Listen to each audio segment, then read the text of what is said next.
Hey all, what if you didn't start ultra running until your 50s? And then what if after that you ran all of the toughest races on earth? What if when you did turn 60, you were leveling up and not aging out? What if? In this premiere episode of the Run Long After 60 podcast, meet Stephanie Irving. She is a trailblazer. She is a race creator, the Wild Woman Marathon, and she is defying limits, redefining what's possible in her 60s. She's run across the Alps at UTMB. She's run many 100-mile races, and just recently she became the only woman in her age group, 60 to 69, the only woman in that age group to finish the Cocodona 250, a 257-mile grueling run, race, plod, trek across the Arizona backcountry. 14 people in that age group started, only 3 finished, and only one, Stephanie Irving. And that's a great story, right? But the best story is she was on the list, but a slot hadn't opened. And finally, she had the opportunity to say yes to run that race. When? 3 weeks before the race. 3 weeks! Wow! The amount of grit, determination, resilience, strength to be appreciated. All right. This podcast is all about strength and resilience and having the freedom to really redefine what's possible at any age. So if that resonates with you, please subscribe to this channel, like the content, hit the notification bell for more, and leave us a comment. Drop us a comment to say what keeps you running long after 60, or what keeps you running long after 60. Either way, we can't wait to hear from you. Okay, I'm so excited. I'm so excited that we're here. Are you ready? I'm ready. Okay, woo, gonna do it justice. I think it's time. It's time for Stephanie Irving. Let's go. Let's go.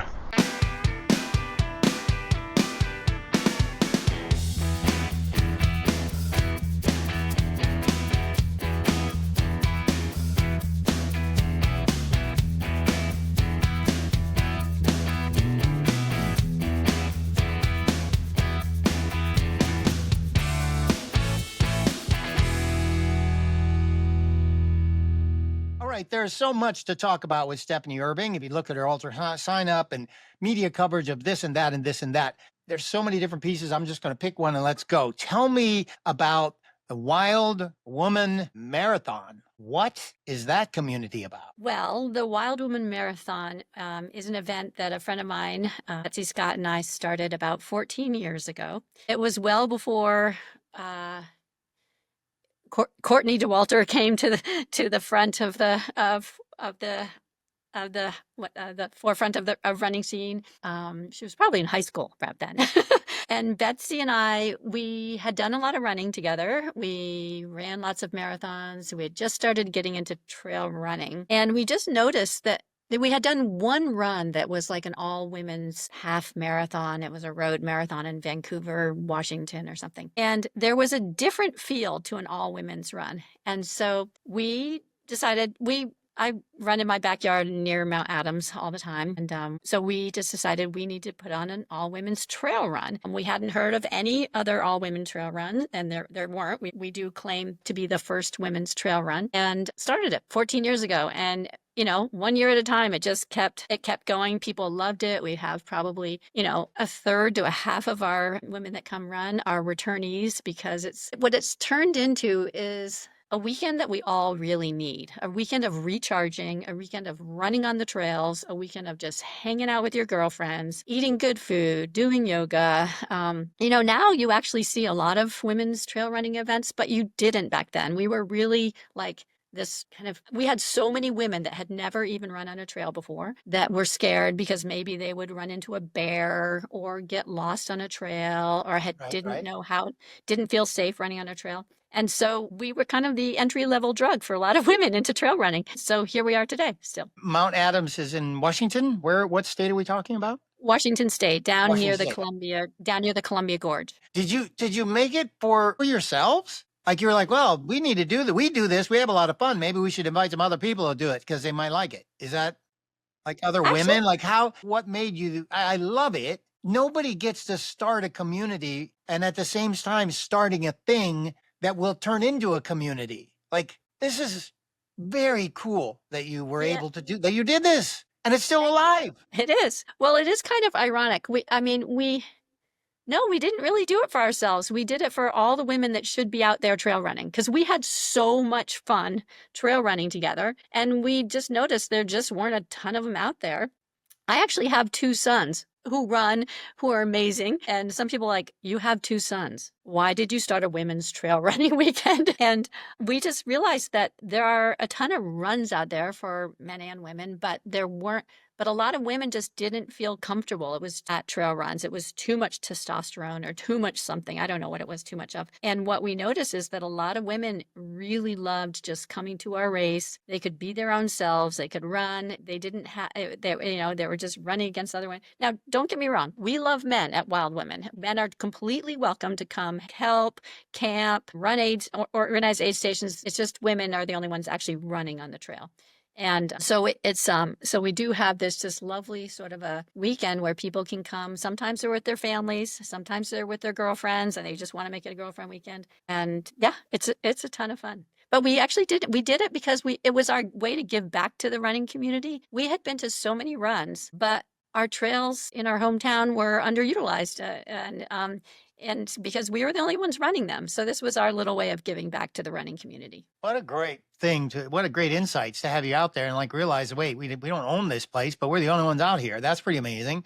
And you made a comment about the road racing. I feel like street runs it's just so different that there can't be more drastically different than vibe, attitude, community, selflessness, participation, helping. Like running street marathons are great, but it is just a universe of difference. So I think you said you ran street marathons together and before, and then did you get tired of street marathons or no? It's just that there was a different spot in your heart and your fitness universe for trail runs. Well, I didn't really start running till I was 40. I mean, okay, I ran 5Ks and 10Ks and I was active. I did a lot of other things. I endurance rode. I had horses and I rode endurance. So I did long distance on the trails on a horse. And then when I was about 40, my friend she'd run Boston a couple times. I thought, oh, it'd be fun to run Boston, but you have to like run a few other races before you run Boston. And so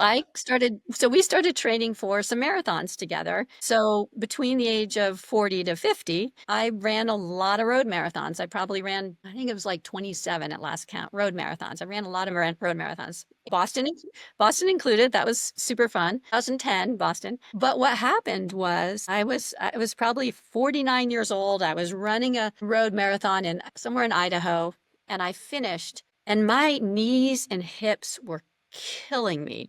Like the last few miles, I was just like, I think I've just trashed my body. I think I'm never going to run again. I can't believe this is like, I feel horrible. I don't think I'm ever going to run again. I just finished that, and my hips and joints, I could have gone out and bought all new hips and joints by then. And I was like, oh, that was really stupid. Trash my body before 50, right? And I don't know, a little while later, there was a little trail run. It was, I don't know, I think it was the Timberline half marathon or marathon. I don't know. There was a trail run up in the woods in Mount Hood somewhere. Timberline, yes, is that Timberline? That was your first trail experience?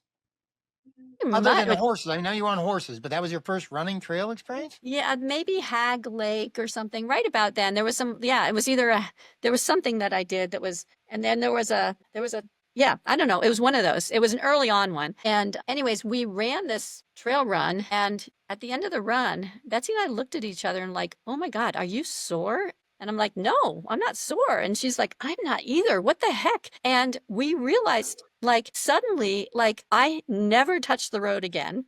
I've only run on trails. I can run for 250 miles on trails. And like my body feels great after any run. And I can explain it. Actually, you know exactly what it is. You know, you're changing your cadence, you're going over rocks and roots, and you're going slower up hills and a little faster down hills. So your body is doing what it's naturally set out to do. Anyways, that just changed my life because I just discovered that I didn't really have to stop running. I never did get knee surgery or hip surgery or whatever. Your body How just heals cool itself. that you both discovered that, like at the same, like looking, I can just imagine, like looking at your friend and like, because you don't even know if you can trust yourself. Because all we know is you just ran road marathons and shredded your body. And so now that's pretty cool. So do you think in that moment when you looked at each other, did you think both of you had a similar experience? Like, oh my God, we just came across something that we know is going to be a part of our lives. Like, this is pretty cool. Yeah, it was definitely kind of an aha moment. And it's interesting because that's when we started the Wild Woman Marathon, we had only run marathons. We hadn't run ultras yet. And so I couldn't even imagine running 5 miles more than a marathon. So when we started, we wanted to do trails because we had just kind of dabbled in trails. We thought, let's do a trail marathon. So we did a trail marathon. And then it was like that year I started doing or maybe a year or so after that, I did my first 50. I know at 50, I did my first 50K. That's all I know. Did my first 50 at 50K. And then so eventually we're like, well, we can't just do the Wild Woman Marathon. We have to have a 50. We have to turn it into an ultra. So a year or two after we started, we tossed in 5 extra miles and made an ultra. And so it was definitely an immediate switch. What is it now? Like in a couple of weeks, we're talking at the end of May right now, but we're going to be in a couple of weeks in June. You're putting it on again. So what's the distance? Are there a couple of distances? How does it work? Good. We actually have a half marathon. We have a marathon relay. Now, this is where we get the bulk of women because really, like I said before, it's sort of the entry level trail run for a lot of women. And so you can have a team of 2 or 4, 2, 3, or 4, and you have the different legs, and you then, so you run. So if you can run 6 miles, you can run our marathon. You just get 3 other women to run with you, or you can get another woman and do half and half and whatever. So we have a team version, and then we have the individual version of the marathon, and then we have a 50K, individual 50K. So there's technically 4 races going on. And as it started, it's a weekend, right? So it's like, this is like party. This just sounded so cool when I saw it. I was like, oh man, this is really great from a community building standpoint. Do most women who come, do they come for a couple of days, or what's their experience for most of the people here? Yeah, I live on a farm. We raise sheep and blueberries and hay, blueberries and hay. Wow. And so once a year, we turn it into the Wild Woman headquarters, and I stash the sheep in a corner, and then everybody can camp in our fields. So they come up on a Friday. We're actually having Rachel Entrican is going to be our speaker, our trail running speaker this year. That's fantastic. Yeah, she won Cocodona a couple of weeks ago, and for the second time. She's amazing. And she had wanted to come to Wild Woman, and she decided this year was it. So we're really excited to have her so we can learn all about her trail running experiences. So that's on Friday. We do a potluck dinner. So everybody brings their favorite pre-run food. It turns into this really wonderful event evening. And then we run the next morning, Saturday morning. This year it's all you can eat pizza after our run. We have a place called Pizza Rocks coming to serve pizza, and we have these cold tubs that people can soak in, and there's yoga and just hanging out in our fields and doing whatever. And then people can stay Saturday night also. Probably about half will stay Saturday night and just hang out and enjoy being out in the wilderness. And then they head up. Are there staggered starts on Saturday morning? Is that how it works? So everybody runs on Saturday. Everybody runs on Saturday. Everyone's Saturday. We have 2 different starts. We start the 50K a little earlier, and then the marathon and the relay and the half marathon all start at the same time. Okay. Yeah. Oh, that sounds like so It's very simple. much fun. It's a very simple, lovely weekend, but I think for some reason we found it's exactly what a lot of women need, is just to be with either their family or their friends and just, have nothing else to do but hang out, run, eat, chill, do yoga. Yeah. So it's nice. It sounds perfect. So congratulations on having put it on all these years, created and doing it. And are there other companies that do this in other locations? Sounds like you're referring to like there's other people that do this. Are there other companies that do something similar like this to that? And do you have connections with those race organizers? When we started, there was no one doing it. In fact, Clearly.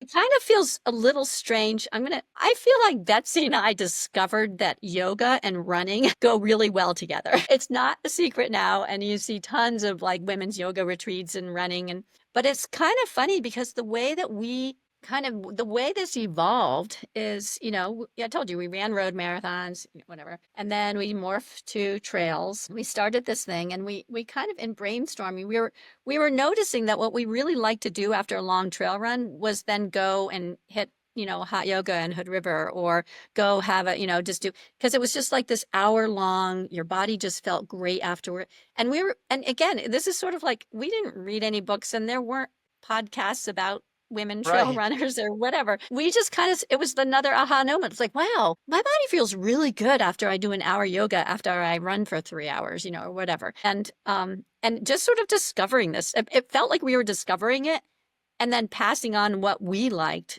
to other women. And so that's sort of how it evolved. And yeah, but no, yes, there are, I see them on the, I don't know, Instagram or, on the internet all the time, different trail running weekends for different, different organizations. We are just organic. We're our own.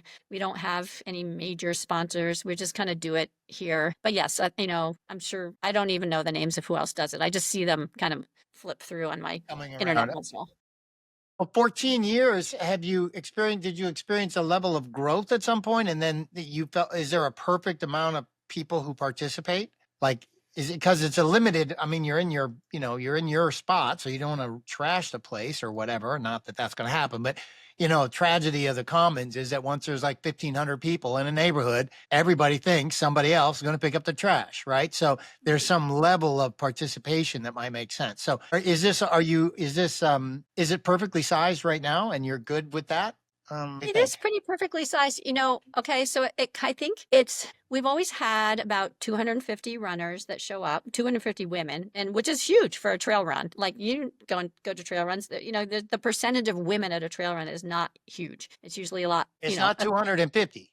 No matter what the percentage is, it's not 250. Yeah, I think there were like 75 of us, 90 out of like 310 at Cocodona even, and that was pretty, that's pretty serious running there. But what was I gonna say? I completely just lost track. Could you ask me the question again?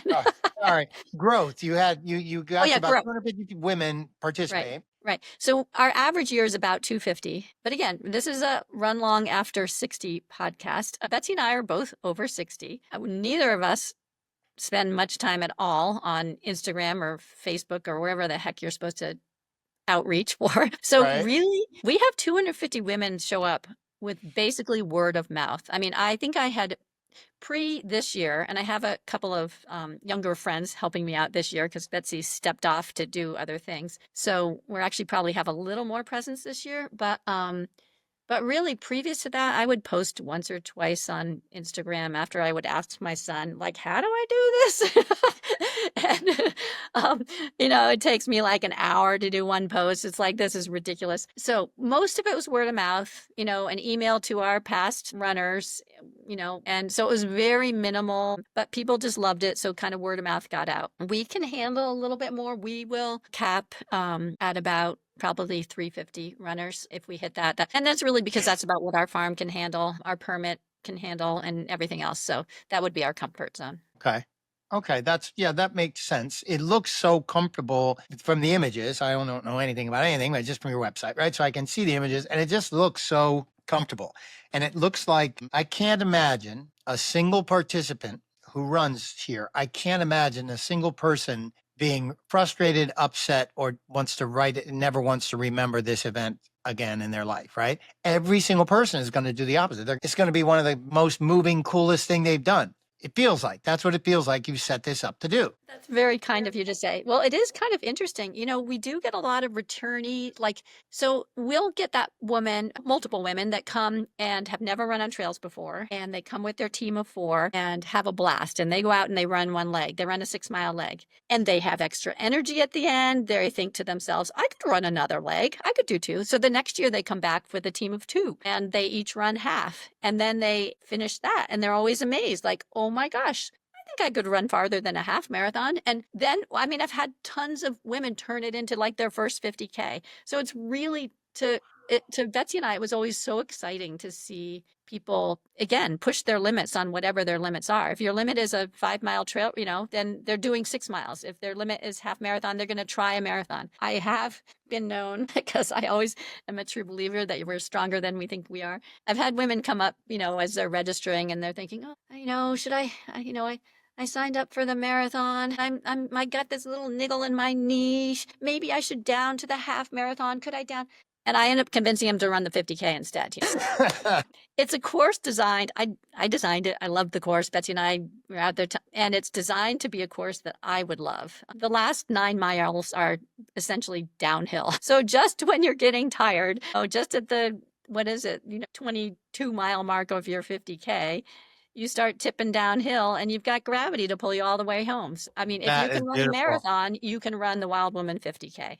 I am certain, now that you've described this, Stephanie, I am certain that if these races are the first ultras someone's doing, or first time in the trails, or they have a marathon or something, I am certain you have spoiled them, because I can't imagine if that's your first entree to what this feels like and looks like. Now, almost no matter what event they might show up to, it's not going to be yours. You know what I mean? I can just tell. You can tell that the accoutrement, the setup, the everything, and the vibe and all that, no matter the best promotion, no matter what company it's going to be, I bet you've made lasting. You have lifelong fans, because they're going to go to another place and appreciate it and say, oh my God, what Stephanie and Betsy did was like, oh my God, I didn't get how amazing that treatment was, right? They tell you that, don't they? I bet you hear stories We like actually do get letters. I have never written a race director and said, thank you so much. That was an amazing race. Even though I feel that way on a million of them. But I have to say, it is really sweet when we get a card from runners. Like, I probably get like 5 a year. And it's like, oh my gosh, this is so sweet. So yes, it is nice. That's really good. I'm glad I hope that gives you some fuel for yourselves, because you both have done something amazing. And when we do something good for other people, it's always nice to feel it. But I bet you can just tell the way you operate, you're not thinking about that.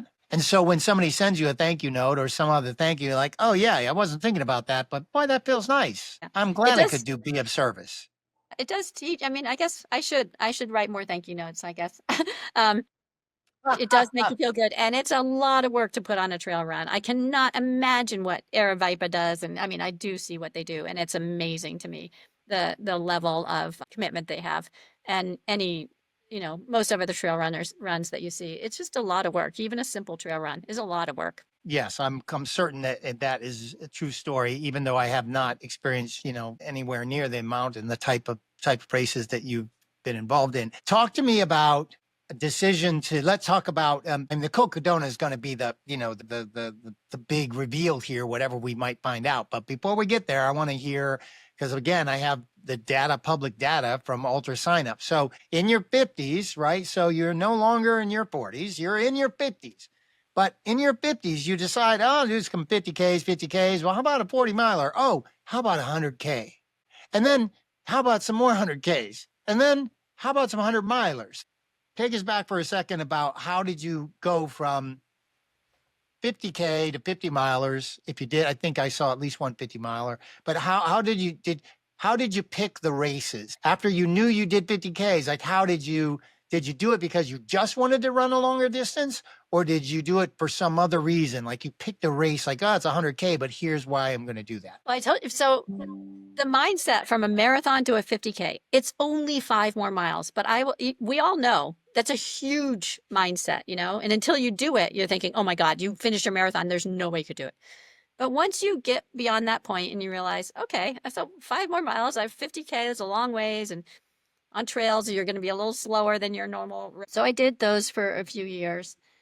And And then, let's see what happened. Felt like, yeah, how could you ever run farther than that? And then I think we jumped. Actually, I know we jumped. We might have done a 40. Okay, my friend Betsy and I, we run together all the time. Okay. We decided that we wanted, I think the Zion 100K was our first 100K. And the reason, That's what it says on Ultra. yeah, It says Zion Ultra races 100K, Virgin, Utah, April 10th, 2015, at 53 years old. okay. So Okay. that was our first 100K. So I'd done a few PKs before then. And then I think we just decided, gosh, could we do double the distance? We didn't know if we could or not. But we picked a really beautiful area. We figured, let's go run through Zion. If nothing else, we'll go for a beautiful hike, you know? And so part of how we picked our first 100K was the area, the beauty. We figured if we're going to be running for that long, we might as well go through somewhere very different for us, very beautiful. And we'd read a lot of great things about it. So we're like, signed up for the 100K. It looks so amazing. That looks so beautiful. Like I can't wait to one day get over. Yeah, it's stunning. But then we training for it, and again, we didn't really know. We knew how to train for a marathon. And we just ran long a lot. I think we might have done Peterson, what's it called? Peterson Rumble. Anyways, we might have done I know we did a 40-mile run, whether it was an organized trail run, or I know we sometimes just go out to our next town and turn around and come back. Anyways, we had hit 40 miles. That was our longest run before the 100K. And because I remember we went to the Zion and we ran and it was beautiful. And I remember hitting the aid station that was at 40 miles. And when we left, Betsy and I looked at each other and we said, we're going into unknown territory. we hadn't run a 50. We went right to the 62 mile or whatever rather than a 50. And then we're running and we get to mile 50 of the 100K. Yeah. And we look at each other and go, oh my gosh, we should have signed up for the 50 miler. We just finished. We would have just We would finished. be finished by now. Man. I remember, and so it took us forever. We finished, 50 miles we did okay, but from 50 to 62, I just remember that last 12 miles taking us forever. And it was nighttime and we would see lights, this is Zion, so you can see like everywhere. And Red Rock, and we could see an aid station, and it never was getting closer. We were like, there's a little light of the aid station, and it just like took forever. But we finished. Were your bodies, if you remember, because that was the first time you did it, and at that moment, every step you took was a PR. Yeah. Right? Every single step was like you'd never done that before. So to do it with like your bestie, with a person you've run with all the time, that's pretty cool. Was there ever a moment in that last 10 miles where or 12 miles, was there ever a moment when you weren't going to finish? No. You we were going to finish for sure. Yeah. Okay. Yeah, we were going to finish. So, I knock on wood, I don't have that feeling. People like say, were you ever not going to finish? No, like they'll have to pull me. If I don't make a cutoff, then they'll pull me, right? But so far I've made cutoffs, and so I don't get pulled. Yeah, I'm the same way, but I do when to come across people who don't have that same approach. So it's really a pleasure to hear it coming from you. Like I can't really imagine any other way. Like you can always just if walk. I have a friend of mine was said, well, if I had a bone sticking out, I'll stop. If I'm injured and I am literally, I can't do it, then I'll get pulled off. And then, or the medic pulls me off because they are doing their job and they must, that's one thing. Or if I get pulled off because I'm just too slow, whether I realize it or not, okay, that's the other thing. Yeah. So, okay, there's no way. It doesn't matter. It's first 100K. Who cares? It doesn't matter. It's Zion. It's beautiful. You're finishing, and you did. So we finished, but it's interesting because the last mile, we were so excited. Like, oh my gosh, we're finishing this, and I think you're on a road. It's like whatever. They're just kind of pulling you into the finish line. And Betsy's behind me, and I hear her just like, ugh. And I'm like, come on, let's just run this one in. This is so exciting. And she does. She's right behind me, just like running. But I could kind of feel, ugh. And then we get across the finish line. And we were both happy about it. And the first thing she does is pull off her shoes. And she has the worst, biggest, nastiest blisters. I look at her feet. I'm like, Betsy, you ran like that? She goes, it's been like this for the past 30 miles. Oh my God. And I'm like, oh my God, she is the toughest woman I know. I'm very fortunate. My feet have survived a lot of good things and all, but I mean, and they're fine. But I just like, I looked at her like, oh my God, I think I would have bagged out like 30 miles ago, but she is as tough as nails and she wouldn't. And I didn't even know her feet were like that. And literally until like the last mile when I kept hearing her, she picked up the pace because I was picking up the pace and we were so excited to be in, but it was killing her, her feet to kind of do that. And, it's just interesting, but yeah, no, we both made it, had a great time, and yeah, yeah, So I love the decision about that it's so beautiful. So sometimes, right, you're not just picking a race because we can or want to try it longer. There's some other reason for it. yeah. And so then I see some 50Ks and 20Ks and 5Ks and half marathons. Like you do everything. Next one, Castle Peak 100K in Truckee. It looks like that's still, oh, you're still young. You're still 50. I mean, of course, you're still young now, but I meant you're like 54. So what happens to, there it is, Javelina. Is Javelina the first 100-miler that you No, did? actually, Rio del Lago was my first 100, about maybe a year Oh, before Javelina. oh, yes. Oh, that's What a year was famous that? one. What year was that? 2016, November Okay. 2016. So Rio del Lago was, first 100-miler down. It runs on part of the Western States course. And I can't really remember why we picked that one. I think it was the time of year. It was also part because it was on the Western States course. And I mean, not all of it, just I think like 30 miles of it or something. And Is there a 30-hour cutoff? Do you remember? I'm trying to look up Rio there del is Lago. a 30, what was I? I was like 29 something. Yeah, 29:30. yeah, 29:30. I think it was a 30, maybe 32. No, I think it was a 30. I know I was close to the cutoff.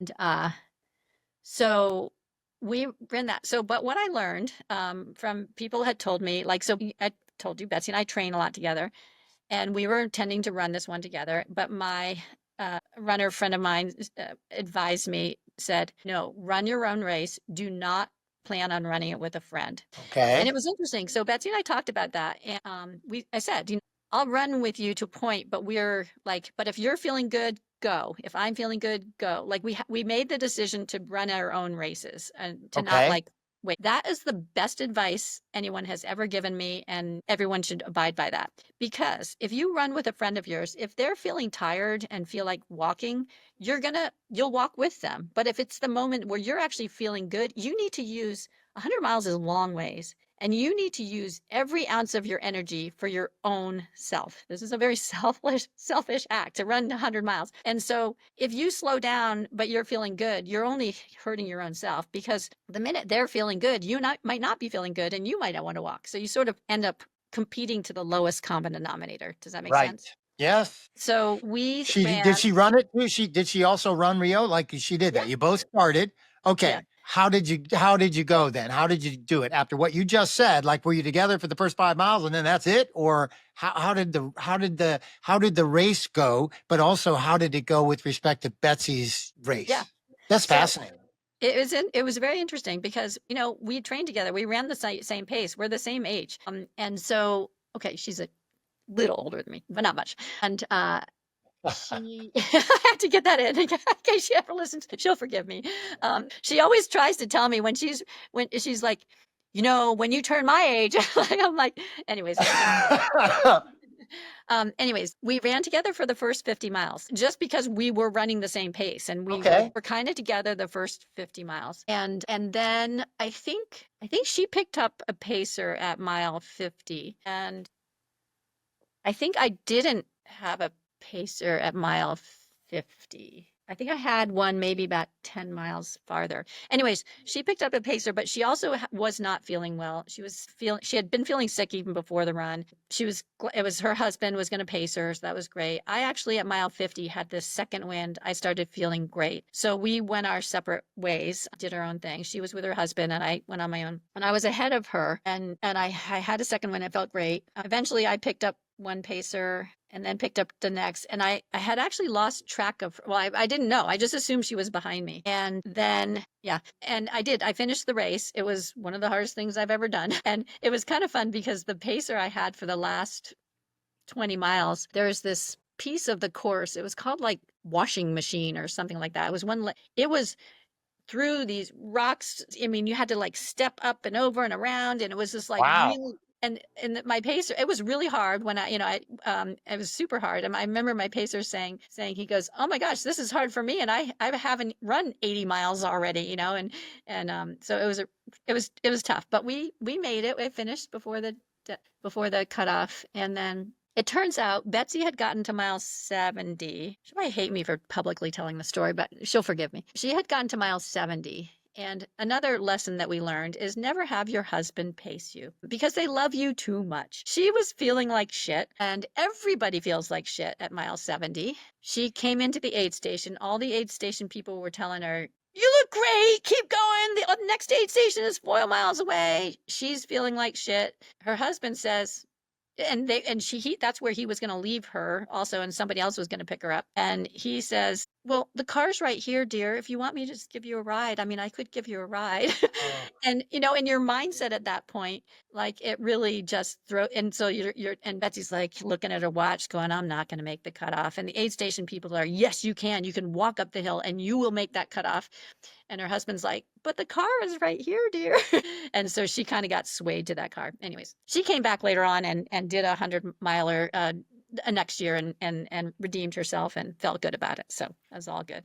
But it is We've those learned the little lessons, these lessons that you're giving out. These are like truth bomb, tasty morsels, Stephanie. Wow. And it's one thing to hear so many YouTube videos. I've seen all these lessons, right? But to hear it coming out of your mouth and see it and hear it now, talking about your friend who trained all these times, these lessons are these tips, you're calling them tips, are just, they're brilliant. I mean, all those things. And I think, yeah, people have to remember them. And every time I've heard a story about a family, there's so many people run and their families are crew. And all I feel is that, because I haven't been that actual guy, but I get that. I understand that because the job when you're crewing and pacing, but your job when you're crewing is to do everything you can to support this runner, get him to the finish line, end of story, period, hard stop.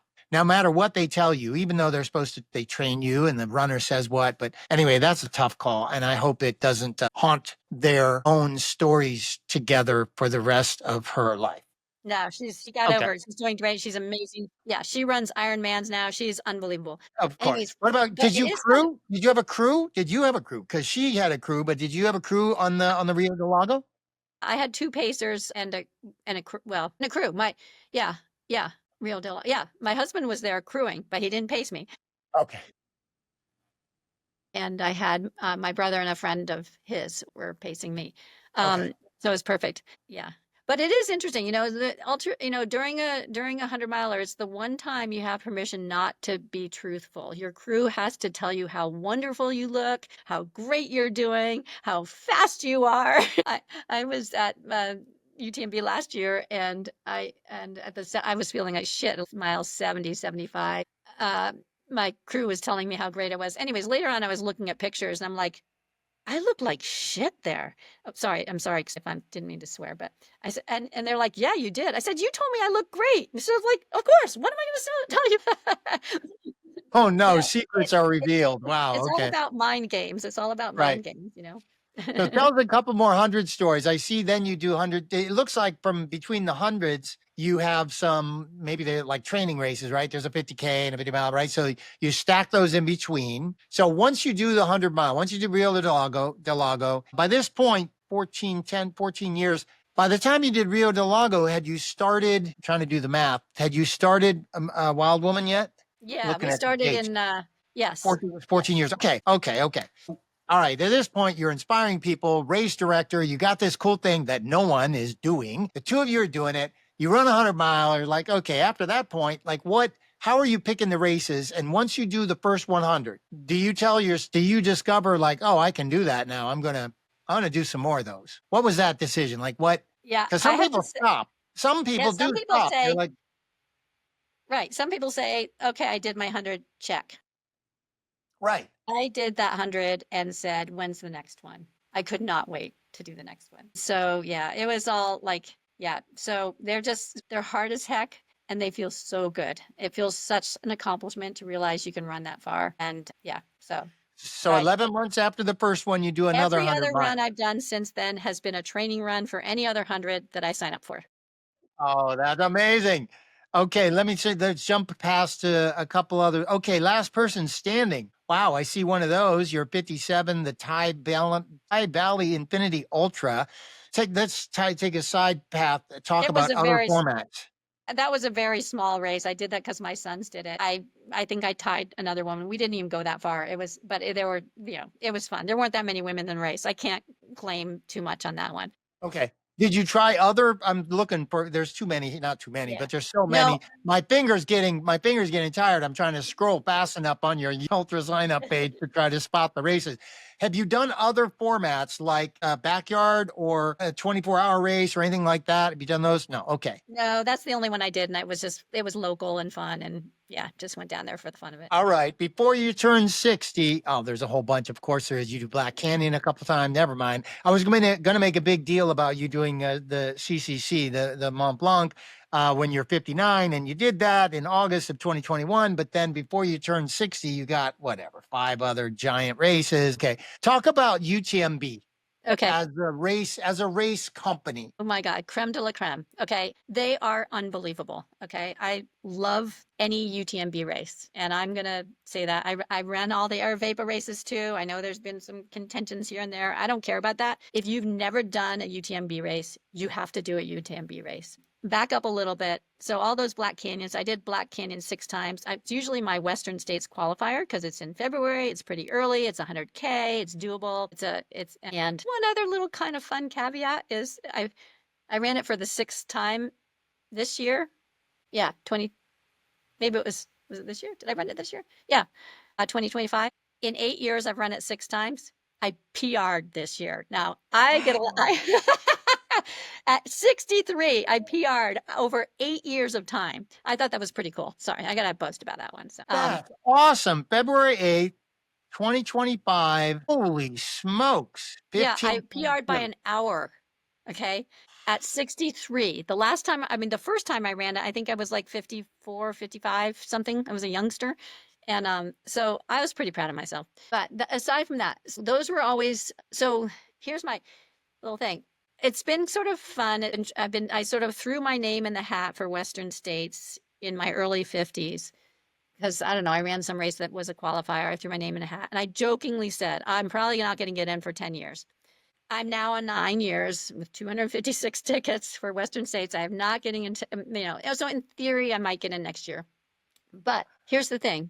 The journey has been so amazing not getting into Western States.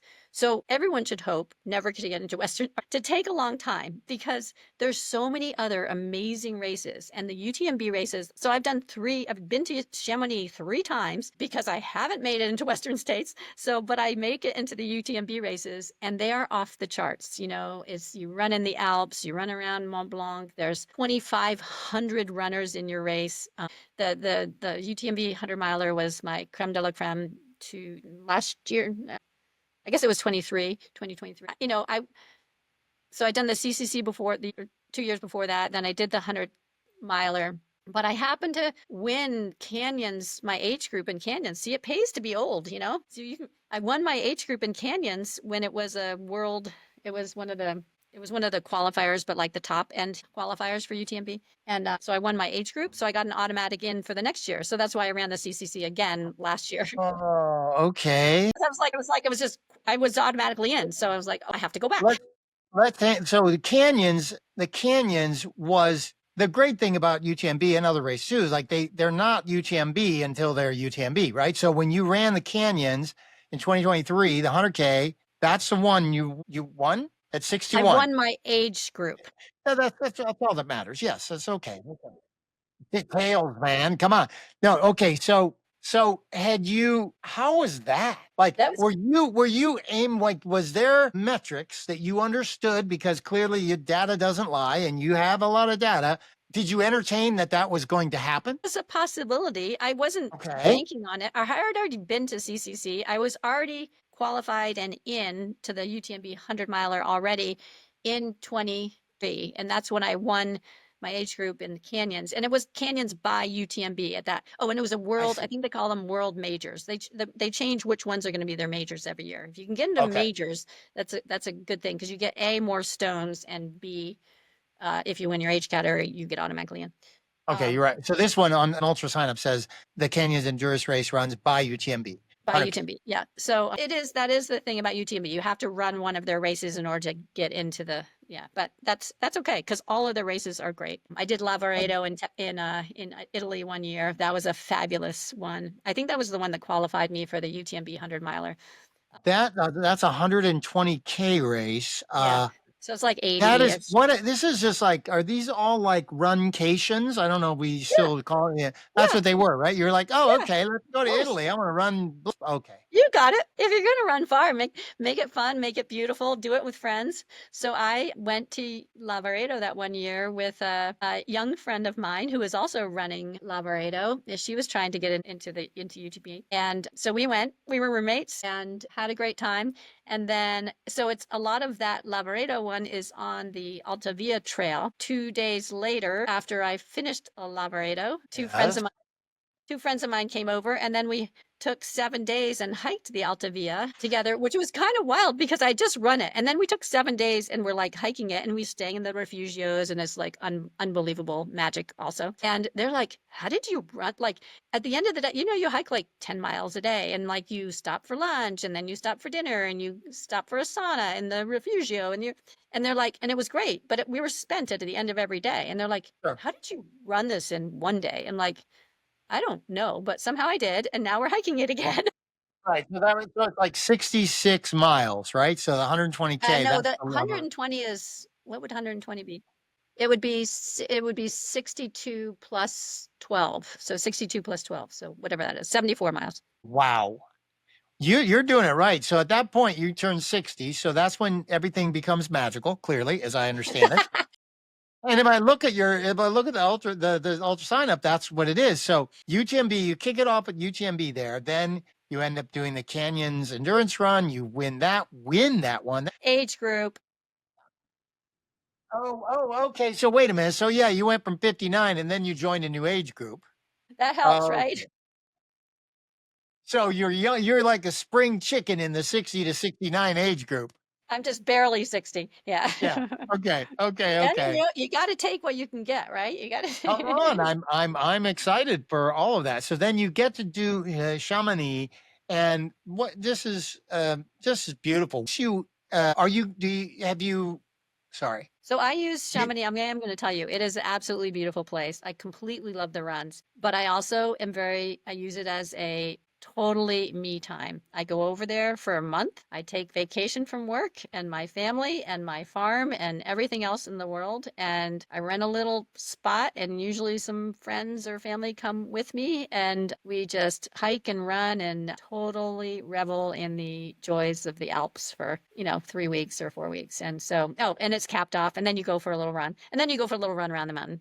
And so it's way more than just the run to me. And I'm fortunate to be able to do that, and but it's a really special time. Yeah. what a great way to map it out. Had you heard of other people doing it that way? Now you'd already run a couple of UTMB races. I mean, UTMB races, short the other distances, and so by the time you get there, did you know that's what you had to do? Like you had to go and spend a month there and just soak it all up? Or do you do that every time you go to France? Like it's I 30 try days? if I can. If I can swing it, I will. I do. You know what? No, I am not the only one. Chamonix gets packed for the few weeks beforehand, and I think anytime that you run, it's such a special race. The whole feeling of it, the beauty of going around Mont Blanc, the people. You go through 3 different countries. You run through France, Italy, and Switzerland, through tiny little alpine villages and different, I mean, it's stunning. People love you. There's clapping on the side of the trail for you. You feel like a champ. You might be the last one. You might be middle of the pack. You might be front. It doesn't matter. I came in, like a day after the front runners, and there's still people lining the streets of Chamonix, clapping you on like you are like this, and you have your name on the bib, and they're shouting your name. And it's just like, if you want to feel good, go run a UTMB race. Right. Go there. I have seen, what about the number of people? Did it feel like, I don't want to take a side track, but what race, have you ever felt too crowded in a race? Like you get there and like, okay, there's too many people here, runners. Have you ever felt that? Not just UTMB, but I just mean in general. Any ever feel like that in a race where it's just, okay, too many people? Boston road runs. No, even they figured it out. They handle it. It's crowded at the start of UTMB. You are packed in there like sardines. But there's the joy. There's the music. There's the announcement. You can see Courtney run up to the start line because she's up there somewhere. But the minute they start and you're kind of running through that arch and it just stretches out, and yeah, it's great. You present when you're looking at the camera, like you have so much good energy. I just love it because I'm inspired, and that's part of why I really wanted to do this, to really look at people and when they're talking to us, and like really, you have so much joy. Like I am now certain that whether it's Kodiak, I'm like looking at my watch like that matters, whether it's a UTMB Kodiak in my neck of the woods or what, I'm doing it. I have to do one. I've never heard anyone say so in such a celebratory, joyful terms of usage to celebrate UTMB like that. Like I'm in. Yeah. I'm going to do it. I'm definitely going to do it. There's no reason not to do it. I'm going to do it. And any UTMB race here is just really a little, it's just a little teeny bit of what it's like over in Europe. Yeah. Right. Yeah, it's fun. But we choose to do these things. It's like I never say I have to. No one has to run 100 miles. You get to. So even when I'm getting when it's tough, and it's tough out there sometimes, it's hard and it gets tired, but it's like you just remind yourself, I get to, the only thing I have to do today is run from point A to point B. I get to run from point A to point B today. I don't have my to-do list. I don't have to do chores. I don't have to work. I just get to run all day long. And to me, that's and in the woods, in beautiful areas. And so when, you just stop and look around once in a while and realize, oh my gosh, we are so fortunate to be able to do this, and that my body is holding up, that I can do this. And, my dad has Parkinson's. He can be shuffles around. He can barely walk. I'm so lucky to be able to continue to move my body. And as long as we can continue to move our bodies, why stop, Why stop? I agree. I always think it is opportunities. I'm grateful for every piece of it. And I get to do this, get to do that. But occasionally I look to my side and I feel like I have a crime solving map on the wall, because I'm like, oh, I'm going to go there. I want to go there. I want to go there. I'm going to go, oh, I'm going to get to do this. I'm going to get to do this, get to this. And so I think living vicariously through stories, people who might look and sound a little bit like me, even though my ultra sign up page is not even a page yet, but right. It's really appreciate hearing the stories, all the stories. So here we go. All right. After all this and all you've done up to this point in time, we've got Aravaipa, we've got Destination Trails, we have UTMB, and of course, hundreds of other trail race companies. And each one does something a little different. But let's talk about Cocodona. Cocodona 250. This is the 5th year. So clearly, had you tried to get in before? How did it come about that you were like, okay, it's time? Is your friends like Betsy, you better go do this thing. You better check up. Well, how did it come about? Only my sister-in-law. I said, there's a chance I might get in. She goes, you need to go. If you get in, you're going. I'm not working right now. I'll be your crew leaders. She was my pepster. But no, I had heard about it for a couple of years. Well, I have Bigfoot 200 in my backyard, and I've kind of thought about, maybe someday I should try a 200 miler, but I never did. I pulled ribbons for them on three legs at one point. And I've been up there. I see the course. I've run a lot of that, but it's I thought about it. And then, I told you I went to a lot of black canyons, and one year I heard about somebody did a double. They did the 100K and then the 50K the next day. And I'm like, wow, you just did both days? They're like, yeah, I'm training for Cocodona. And I remember saying, what's Cocodona? And they said, oh, it's their 250 mile rate. And it's like, oh, that's kind of cool. And I stuck that in the back of my head. And then this year, I think when I realized I didn't get into Western States, it was probably I don't remember when I signed up for, it was sometime last year. It must have been, no, I was thinking, I was thinking, if I don't get into Western States, maybe I should do Cocodona. But I didn't know you're not going to get into Western States until the first Saturday in December. So I think, but it was already, whenever I looked at Cocodona, there was already a wait list. So I thought, well, I'll just sign up. and hopefully I won't get picked for the wait list before I know about Western States. Sometimes Right. it's like a That's logistical right. thing. Sure. So sure enough, and then I just hung out on the wait list and it was just there, forgot about it. And then December comes along. I didn't get into Western States. And then I got this email from Cocodona, from Riba saying, there's so many people on the wait list. Just letting you know, you will never get in on this wait list. You should try one of our other races and whatever. But I was like, at that point, I was like, nah, it's either Cocodona or nothing for me. So I just ignored that email. And then in about March, I got another email from Araveba saying, that email we sent you guys in December saying none of you guys will get in? Guess what? There's a high chance you're going to get in. People are dropping like flies, Oh my but God. we're going through the wait list, but it's like almost too late. So no one's accepting on the wait list. And so I was 399th on the wait list. Oh my There's God. only But wait. So, but in February, you do Black Canyon Ultra 100K. So you did in February, you did their race, but this was after you get the email saying there's no way, but you run the Black Canyon Ultra 100K anyway, in February 8th, because you're a runner. It's what you do. Yeah. And then after that, you get that email? But yeah, no, I ran a Black Canyon. That was my Western States qualifier. So I didn't. So, and then actually it was really fun because I had a couple of friends that were running the 50K the next day. So I was cheering them on. And I also saw like 3 different people that came in on the 50K that I'd seen out on the 100K. And I'm like, and they're like, all of them were training for Cocodona. I'm like, oh my God, you guys are amazing, And so I was inspired by them. But I hadn't gotten in yet. So like March, I get a letter. And yeah, I was 300 and Betsy's like, Stephanie, there's no way you're going to get in. Don't worry. There's It's only still 2 300. months away. I mean, or it's 6 weeks away, it's 2 months away. I mean, even if you get a yes, it's How do you 250 train? miles. Like what?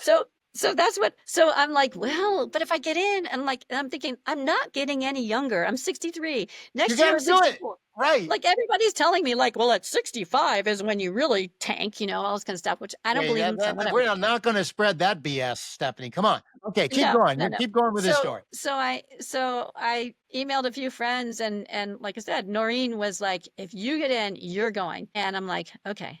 So it was 3 weeks before the race. When was the race? Oh my God. 3 weeks before the race, I got in. I was one of the last people to get in. And so I was like, okay, do I do it or not? Submit. Yes. And I was like, oh, shit. And then it's like, it's funny because there are a lot of logistics, like everything to do. 3 weeks out, you got to have your bag. Everything's got to be planned by then. And you're just saying, yes, I'll go. Saying yes. I'm just realizing I got to take time out from work and I got to rent a van and I got to do this and I got to get some pacers. Like a movie. This is such a great movie. Thank you for narrating it for us. Go ahead. Keep going. And so, and on one hand, it's like, and then you realize, like, what about training for it? Like, you got to train for this thing. But it's like, here's my thing. I realized I have been training for Cocodona for 30 years. Like, absolutely. Okay, so then I realized I have the foundation. I just ran 100K at, Black Canyon. I bike, I run, I do stuff. I'm just active person.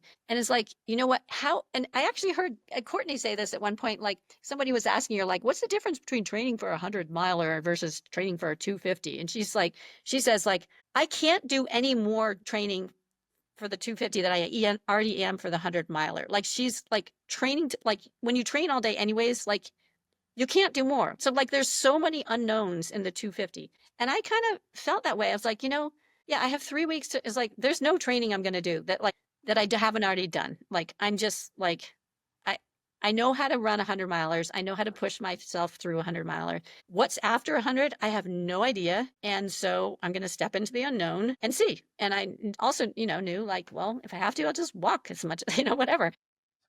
It's both, but in that moment, it's both physical, but it's just you're determining in that moment, you're assessing, physically, of course I can do it. But you just said, like, you're also evaluating mentally. Have I done this hard thing before? Can I do it? Okay, I can do it. Mm-hmm. Right? That's what happened. That was the calculation in that moment, whatever, 3 weeks out. I can't believe it. Well, I knew I wasn't going to get physically any tougher. And sure. I knew, and so I just, but you know what I really did in the 2 weeks before, aside from the logistics and figuring out everything, is I worked on eating, sleeping, and hydrating. I'm like, I was really nervous about like, how am I going to not sleep for 5 days? And even on a 100 miler, at like 75 miles, it's really hard to eat for that last 25 miles. I was like, how am I going to eat after 100 milers? And you don't know. So you just don't know. So you kind of put together food that you think you're going to eat, and you sleep as much as you can beforehand, even though I've always heard you can't bank sleep. In my brain, I'm banking sleep.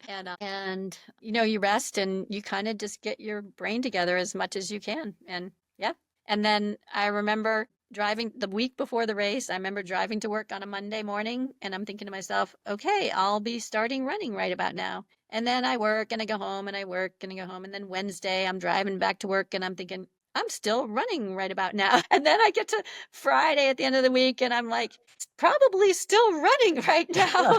And you think of all the things you've done in the past 5 days, and you're Right. thinking, wow. But also, you also think, all I have to do is run. That's like all you have to do is put one foot in front of the other. All you have to do is try to eat, try to hydrate, sleep a little bit. And so it's really, I don't know, refreshing. It sounds really weird, but like I didn't think about anything except for myself. Sorry, but for 5 days, like I turned off my phone. I didn't answer any emails. Noreen, my crew chief, she was miscommunicator for me, and she was amazing in telling me what my family was saying and blah, blah, blah, taking, whatever. But she was amazing, but I really didn't. And there's something really like refreshing about that. And to just like, okay, I remember starting and thinking it's going to be a long time till I'm at that finish line. But yeah, so it was kind of cool. It's really a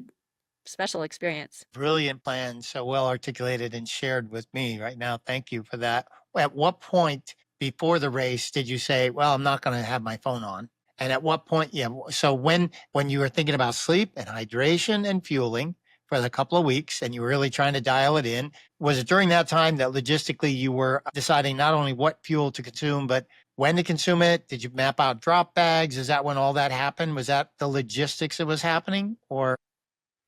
I did. I was fortunate because we had a van, so I slept most of the time, except for one night couldn't make it to the van. I was 9 miles short, and I was like, I'm sleeping right here, and it was at one of the aid stations. And so I didn't have to do too many drop bags, which was nice, because everything was in the van. And they just followed wherever you were. They just Yeah, tracked there were a your. lot. Yeah, I mean, I'd probably say 75, 80% of the aid stations crew was allowed. So that was nice. So I put one drop bag where no crew was going to be allowed. And then other than that, it was, you just got into the aid station, nabbed a little food or drink or something and left. And yeah, what was your question? How far before the race did you say, oh, I'm not going to have my phone? I'm not going to. That was easy. I hate my phone when I'm running. I don't Oh, touch it. okay. So you don't use it even on 100. You don't. I don't do ears. I don't do music. I hate futzing with the phone. I hate answering texts. It's just like, because it takes you out of you're there and then like ding, ding, whatever. So I had to have it on me legally because of the race. And I had it on whatever because I had to have the map up because you did have to refer to the map occasionally with the GPS thing or GPX or whatever it's called. But so I had it with me, but I never used it and I never answered it. And You're such even when a rock it was really star. nice. Even when I stopped, like if I like literally, if I was tired, I'm like, Nora, I'm going to bed right now. And I like literally would just crawl into the van and I would sleep for 2 hours or something like that. So I was either sleeping or I was eating or I was changing my socks. If I had time I didn't have time to sit around and look at my phone. Like I didn't, like you just have to keep getting back on the trail. So yeah. When I'm on the street training, I definitely have audiobooks and that. But when I'm on the trails, never, nothing. There's nothing. I don't want to hear anything. I just want to hear my feet hitting the ground and I want to hear the world around me. And so that's how I do it too. So, but how dialed in with such a short, aside from the lifelong preparation, there was generally a short period of time that you were getting ready to run this race. It's just so impressive. Was there any new? Did you take how did you fuel yourself differently for 250 miles? Did you hydrate yourself differently compared to all the other 100-mile races you've done? Was there anything different or just no? Ate more real food. Did you plan on doing that? Was that your intention? Did you plan that? I just knew I cannot eat gels for 250 miles. No, so I have a yeah, and I will say I had a really hard time fueling the last 75 miles. I did not eat well. I lost a lot of weight. I did not drink well. My body felt great. My stomach was turned up inside down and my brain wanted to go to sleep. So I had three different sections. My body was Wow. fine. I had no soreness. It was like I felt great going up that last Mount Eldon climb. Wow. Yeah. I just like couldn't keep my eyes open anymore. And I had to take 2 trail naps on the way up there, 11 miles on the way up. I'm like, no, I got to stop right this very second. And I literally, would take like a 10-minute, but then I would get rejuvenated for, an hour and a half. And then I would take one more little trail nap. So it's the sleep deprivation was probably my hardest. Sleep deprivation was the hardest hurdle. Fueling was the next hardest hurdle. But honestly, strength and body and muscle and ligaments and bones, I felt great. Like, so that was, so fitness wise, it was fine. That was good.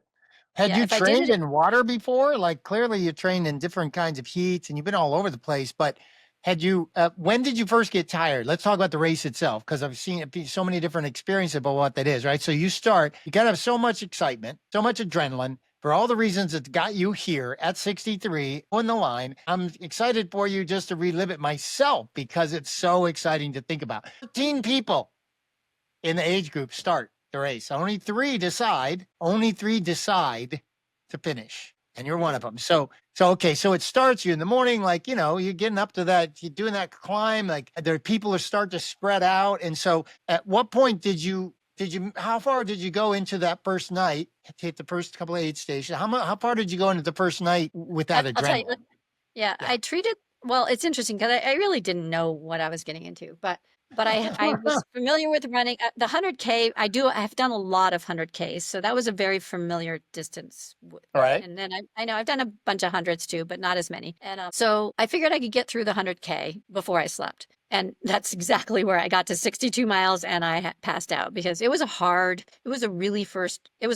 they say it's like one of the hardest parts of the race is that they say the first 40 miles. So I made it 62 and the first 100K, I kind of treated the first 100K like a normal 100K race. Okay. I ran when I could. I hiked if I had to. It was really rocky and steep or whatever. It was also wet, but it felt like a race. It felt like a 100K race around with everybody around me and everything too. Okay. Once I hit that 62 mile, it was like, I don't know, it was probably 3 a.m. or something. And I was beat. And I slept in a bunk with a bunch of other snoring guys around me that I was freezing because I was soaking wet because I didn't have a drop bag there because I was expecting to go 9 more miles.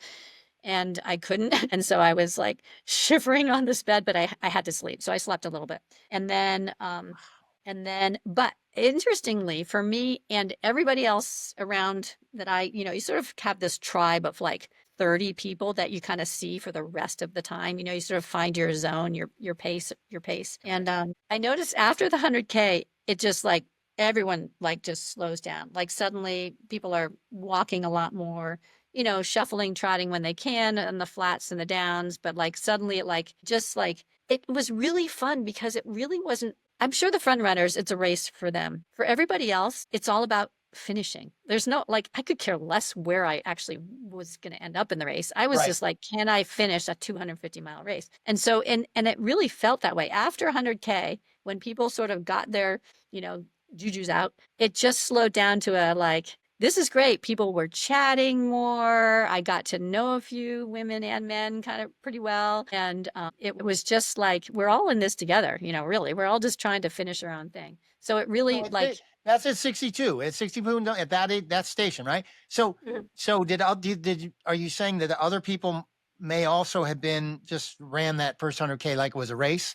And then you get to this place and the way you just described it, like everybody's like, well, okay, we did that. Like now what? Now Yeah. what? 'Cause now you're day Now 2. we got to do something else. Yeah. Right. Now you're day 2, Tuesday. Most people are picking up their pacers that day. And that was I didn't. My pacers didn't come into town till Wednesday night. So I was solo all day Tuesday, all night Tuesday. I slept a little bit at top of Mingus Mountain in the pouring rain, but fortunately in a van at like, I don't know what time it was, 1 or 2 in the morning on Tuesday night. And Okay. And then I left in the morning, and that'd be Wednesday. I don't know. I ran all day Wednesday. By Wednesday night, I know I was at like what is it called? Deer Pass. I came into Deer Pass. That would be mile 148. And I about 7-ish, I don't know what time I came in, but I was beat. I had to sleep because I also knew my pacers were going to show up that night, and I was planning to run through the night with Sarah. And so, but I had to sleep before I could run through the night. So Noreen told them to go have dinner, go take your time getting here. And so I slept, I don't know, for 2 hours or so, and then they showed up, and I got a second wind, and Sarah and I went running through the night, and it was so much fun. So Wednesday night, I felt great on Wednesday night because Okay. I felt like I had pep in my step. Sarah's like, "You're running way more than I thought you were going to be running." What about the rain? because- Talk about the rain. Like, it seems to me there's so many stories the first 48 hours, whatever, just their mind was blown. You haven't, like, I'm pushing the rain story on you, and like it was wet, it was cold, I was shivering.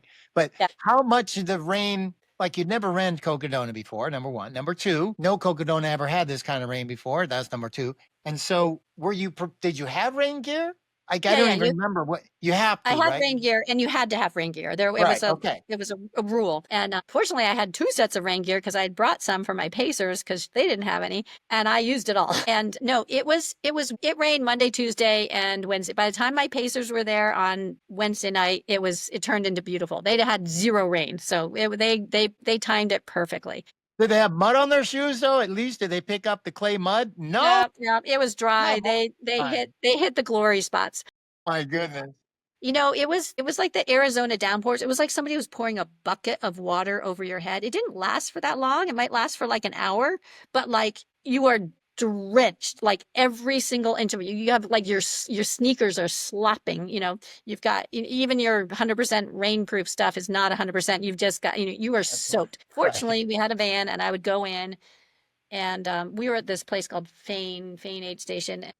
It's like, yeah, that was the worst part. I mean, it was like just this downpour. I stripped down in the van. I put on an entirely new everything, and we waited for like an hour just because it was like, so I'm like, I'm just waiting here. So we waited out for about an hour. It lightened up. I was like, okay, now I can leave. And I left, and it was fine for like an hour. And then I get out on this one road there, and it was just started downpouring again. So it's like Monday and Tuesday and part of Wednesday, it was raining. Fortunately, I brought tons of clothes. I stripped down like every 20 miles or so. Fortunately, my crew chief, Noreen, she was amazing, off the charts. She even went to the laundromat and dried my clothes during one time. I was like, yeah. unbelievable. And Oh, yeah, come on. so That's above and beyond. And so that worked out great. But come Wednesday night after that, it was fine. But then the other thing, it never even got super hot. We really lucked out. And I would much rather run in the rain. I didn't mind really running. Once you're moving, as long as you're moving, I wasn't that cold. It's just like, it's just kind of wet. So pacer came on Wednesday night, ran through that. And then my other pacer ran with me Thursday through Sedona. That was beautiful. There were a couple sections I then had to run on my own. So my pacers got to sleep while I kept going. Yeah, I think Thursday night was the hardest night, but it ended up being so much fun. So Sarah again ran me through the night on Thursday night. okay. And it was getting, now we're like, I've run a lot and I had a lot to go still, and I'm kind of tired, but we were going, but you get kind of bored talking, we've talked each other out, but it was nice. So we started doing word games. Okay. This is really silly, but Wow. it was the middle of the night on Thursday. We were I was like, I just needed to, like, we were pretty much just hiking at that point, but I was like, I was going to fall asleep again. And I was like, I got to do some. So we started playing a couple of guys, it was so much fun. That also didn't have a pacer. They sort of glommed onto us, and we all just like, we're together playing word games, like 20 questions or like, and I have to say it got us through like a really kind of down part of the night that was really hard for all of us. Thursday night was definitely, I think, in general, the hardest, I know, for me. And I think all the people around me, it was like, we're so close, but we're still so far. Okay.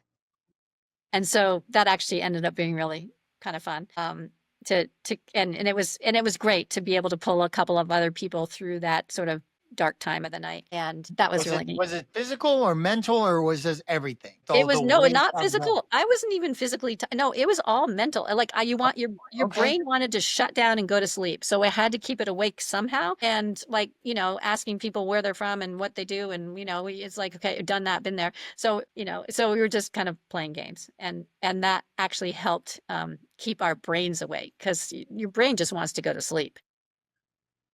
Had you ever experienced any of this before? Because the hundreds, you have enough experience. You know what 100 is and what it feels like. Is this a unique thing to distances, to 200-mile distances and above, do you think? Yeah, it was For far. you, for you. It took me 44 hours to run UTMB 100 miler. So, that was 2 nights. So I had to go through 2 nights, and I didn't have time to sleep because it was only, I think you have a 46-hour cutoff or something. I didn't have any time to sleep. So I was worried about that, but a few cups of coffee really helped on the second night. But for here, it's so different. Who knows how to stay awake for 5 nights, So it's like coffee after a while doesn't cut it anymore. So you just kind of have to trick your brain into it somehow. So yeah. Did the word games help you and everybody else in that same way, do you think? Yes. Like the Yeah. brain? Yeah, I really do. Like it just kind of kept our brain from wanting to sleep. Really, that's what I was so surprised about, how my body was actually I didn't get sore. I didn't even get sore afterwards. That's the weirdest thing. I think just moving it every single day, it actually when I was finished, I actually felt kind of well lubricated, all my joints. I can't explain it to you, except my brain took the beating. I can show you this right here. So Yeah. this is what a person looks like before they start 250 miles. No, I've finished. Oh, wait. I finished. Wait a minute. No, this is what it looks like after 257 Yeah. miles. That's insane and wonderful. And look at that. When I saw that picture, I'm like, man, if this isn't an inspiration, nothing is, because you just did it. And here you showed up. Here we go. Here we Yeah. go. Wow. Yeah, that was, but I did sleep a lot right after. I honestly, sleep trumped everything. Like I didn't care. I didn't need to eat, and I should have eaten and drank a lot more. Like I stayed awake for like an hour. We chatted with a few people. A couple of the friends that I'd met on the trail were there, and that was really fun. And then we went to a hotel, and I passed out until dinner time, and it was great. So I bet I can only imagine. Now, we saw a lot of people coming in watching the live stream. So we get to watch all these people like the last, mile or 2 miles. So at what point maybe it was when you enter the city, because you're still a couple of miles out, but at what point were you like heading toward the finish line? You know what I mean? Like at what I was point? heading toward the finish line from mile 1, but what point I started running about 2 miles out so I was, my sister-in-law, Noreen, was pacing. She paced me the last 20 miles there, or whatever it was. I love Noreen. Can I just pause for a second and say that? We I need to love get her too. t-shirts. Yeah, we need to get a t-shirt that says "We all need Noreen." Okay, the next race, that's what I'm going to do. She was amazing. She was off the charts, and she decided she wanted to pace me that last 20 miles. So that was super fun. I think my other pacers were like, they were sad because I think they all wanted to pace me the last 20 miles. But Of Noreen course. trumped everybody because she was with me the entire time, and she fed me. She made me coffee every morning. Or not, I don't know when. She made me coffee every single stop. Right. She fed, I ate a lot of soups and broths and things. She did that. She even bought me sushi one time. That was really good. And So she is so excited yeah. that So she's with you. so she paced me the last 20 miles, and that was great. And we came down and we stopped. There was the last aid station. It was only 4 miles out. Normally I'd be like, I'm 4 miles. Let's just keep going. Like I just like stop. I knew I was like under time. So I knew I was fine. Like I didn't care whether I was a half an hour. So I just sat there for like, I don't know, 25 minutes or so. And I think I made some faces at the live feed because I think my brother I was watching. So Noreen tells me, Stu's watching right now. So we went up to the camera and we're like making stupid faces. And we kind of hung out there for a little bit. And then we're like, okay, let's get this last 4 miles done. And so we did. And like about 2 miles out, I see Sarah, when my pace, she's running toward us. It was in the legal place where she could join me. And so she's running toward us. And then once she joined us, we ran it. And it was super fun. Yeah. Turn So that corner. Turn that corner. It's like an inauspicious little turn that you go into, like on the street in between those going in that commercial building. It's so odd and wonderful and sweet. By the time I watched, 50 people come through, I'm like, oh, now I really love that little gate, love that thing. So as you turn the corner and you're coming down the street, is it loud? Are the people cheering? Like, it was daylight, right? So I mean, that's good. I It was mean, 8. did you hear anything? You were with all the people you loved and who loved you, and so you did it, right? Yeah, it was 8 in the morning. The front runners had been there like 3 days before or something. Okay.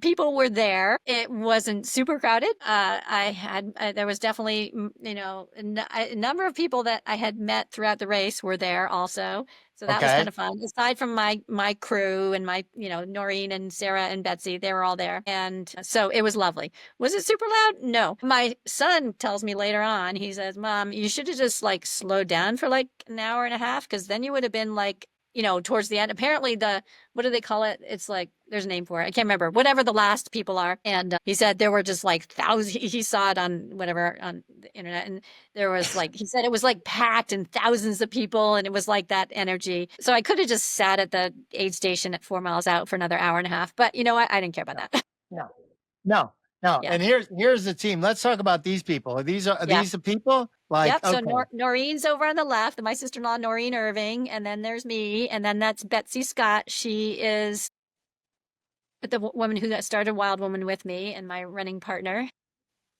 And Sarah Olibin, who is an amazing trail runner, also from my hometown. And she's the one to watch. She's been winning races right and left, but she really wanted to come down and pace me at Cocodona. I'm like, Sarah, you're going to be like walking. So Sarah would go pace me all night, hike and scoot and walk a little bit. And then she would take a little nap, and then she'd go out for a real run. And so anyways, it was just a joy to be here with all of them, with all of them. It was the perfect crew, and we had so much fun. And yeah, it was There's great. some joy in those smiles. That is really just beautiful. Yeah. I mean, you crushed the experience. You crushed it. And thank you. What a story. Thank you. You did not fail to deliver. This was amazing. I feel like I just got to watch a little movie of a Thanks. I have to pretty say, inspirational 250-mile race, but the whole lead up, right? Thank you for all that. There's a whole lot of ingredients. thank you for even noticing or whatever. I mean, I could sit around with you and talk trails for days. And if somebody but like, half their friends and family, they don't really want to hear my stories. But Isn't that it is funny? but it is funny, kind of but you've fun. done so many races though. So, I mean, I think that must be really important, not knowing that you got some people who are close to you that do share those kind of stories. That's one thing. But yeah, I think that must be another reason why the communities of trail running communities end up being so important and so good, because we can talk forever about those stories. And no matter how big or bad it is, I mean, nowhere in the history of anywhere can I have a conversation that takes me 20 minutes to get through some cowbell stories. I mean, come on. Right? Like my kids are like, Dad, not another cowbell. Okay, baby, sure, fine, fine. It's not like they don't like them. It's just like, it's not their thing. It's not their thing. Yeah. Well, I'm a Well, true this believer. is I mean, we can push our bodies as much. I mean, I'm a true believer in just keeping moving. And I feel like it's kind of fun to be, I think I told you, I don't feel old, and I just keep moving. I mean, I'm just like run. I mean, Betsy and I were like 50 doing, our first couple of ultras, and we'd be sitting there after a race, just kind of, we'd have like 25-year-old girls come up to him and goes, you're so inspiring. And we'd be, oh, thanks, whatever. And then we looked at each other, wait, are they saying that because we're 50 years old? And then we realized we were like, holy shit, we're the oldest ones here, but we never really felt like the oldest ones. And it just, and you feel ageless. I feel ageless. I don't know, maybe other people talking to me realize I'm kind of old, but when you're out there everyone's pushing your bodies as hard as you are, and you're running alongside 30-year-olds and 40-year-olds and 50-year-olds and 60-year-olds, you're all doing it. And it's kind of cool that you're all just pushing yourselves as hard as you can. I agree. I'm with you 100%. And now every time I speak with someone, you included, really top of the list, when I don't know why we don't hear about this more often. Why we don't tell more of these stories? It's not like we're trying to promote it necessarily. It's really just about more connectivity. I mean, come on. When I saw that picture of you that you posted, the one I showed, like, you're so fresh. Like 5 days worth of what you just did. And I was imagining the rain and the red, all the things, right? Because what happens when we consume the content from Cocodona or whatever, it's too much. Obviously, not everybody doesn't suffer the same way, or everybody doesn't thrive in the same way over 250 miles. It's very different.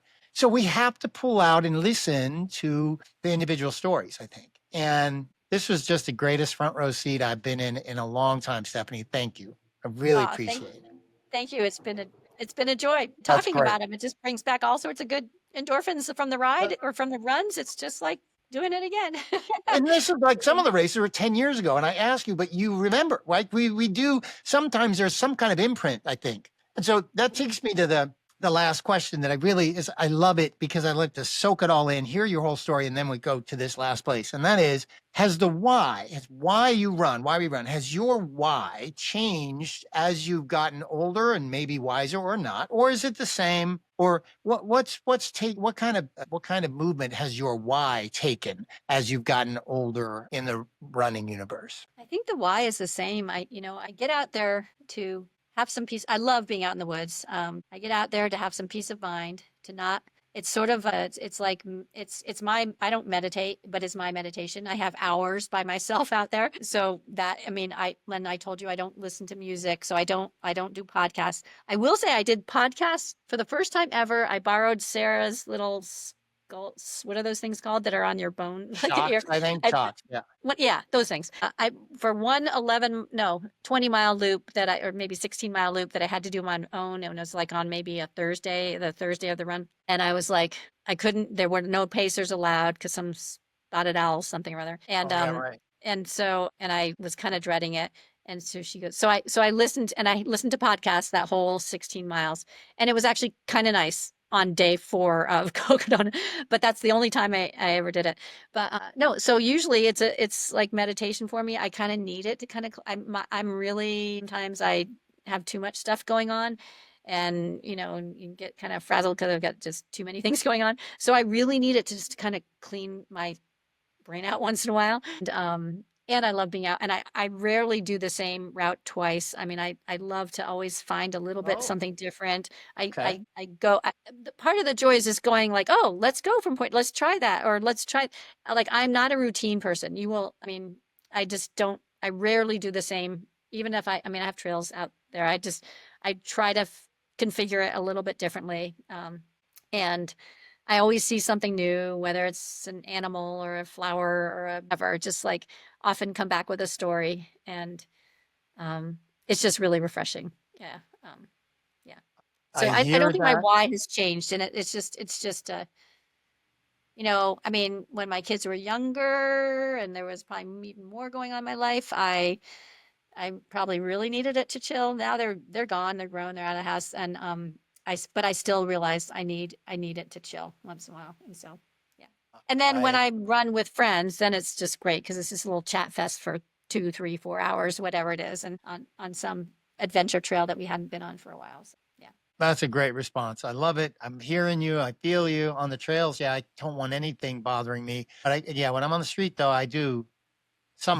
I feel somehow when I'm on the streets, I'm multitasking or something. But when I'm on the trails, it's just me and Mark. And there's only 2 people on the trails. And sometimes one of the Marks has a couple of different personalities. Every once in a while, he'll be like, you should stop, man. What are you doing this for? But doesn't show up very often. He used to maybe, but not anymore. So it's just me and myself out there. And I just love it. I love it. I love it. But even when you say you should stop, I just walk sometimes, and then you start feeling better, and then you start trotting. Yeah, again, so. he hasn't. That guy doesn't show up. Never in a race. But every once in a while, I can feel him on the shoulder, and I'm like, I got no time for this, man. I have no time for you. I don't need you here. You're not helping me. I'm in. I'm just gonna keep going, and so that's what I end up doing. Just keep going. One foot in front of the other. All right, Stephanie, this has been fantastic. So good to meet you. So good to see you. So good to hear you. So good to all the things. I love it. Maybe we'll see you out on the trail someday. I believe I will. Good luck with the wild woman. And I'm glad to hear that actually there can be crewing and other kind.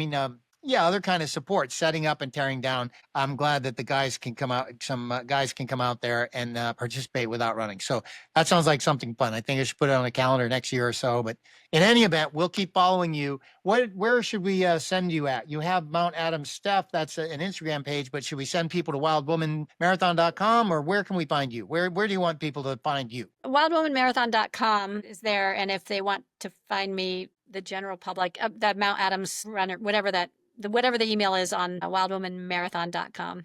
And then I think on Instagram, I'm around on Instagram, but not very much. So whatever. Well, I'm gonna change that because people need to see you and hear your story and hear more about you, but Okay. really Well, because you just cheer other people on. How did you create this thing 14 years ago? I can't even believe. I mean, it's so cool. yeah, Wild Woman Thank you. Marathon is both on Instagram and we have a website. And then I'm on Instagram on Mount Adams Steph because I do a lot of stuff on the Mount Adams trails. So Mount Adams Steph. Yeah. Got it. All right. Okay. Thank you, Stephanie Irving. Thank you for being on the podcast. We'll see you on the trails. Okay. Okay. Bye-bye. Bye bye.